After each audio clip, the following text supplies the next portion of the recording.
Yung magandang araw mga idol, andito tayo ngayon sa Civitavecchia. May mga katabi tayong mga cruise ship dito, ang dami nila. Dito yung Princess, Aida, Norwegian.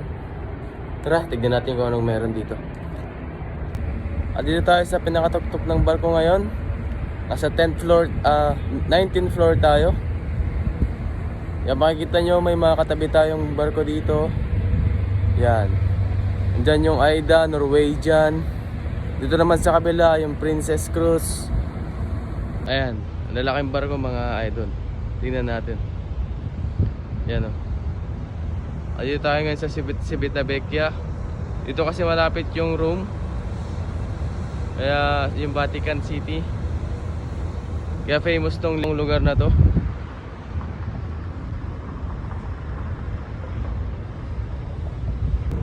Yun, shoutout sa mga tropa natin dyan sa San Princess. Nandito tayo ngayon sa Civitavecchia. So, nandito yung mga iba't ibang cruise ship, iba't ibang company. Nandito rin yung Norwegian. Shoutout sa mga tropa natin dyan sa taga Norwegian, tsaka Aida. Yun, shoutout po sa inyong lahat. Mabuhay lahat ng mga marinong Pilipino, lahat ng seafarer dito sa buong mundo. At alam nyo ba mga idol na dito sa Civitavecchia ay malapit ang Vatican City dito. Kaya dinarayo itong lugar na to at marami pumupunta ng turista dito. Nandito yung mga Pope natin.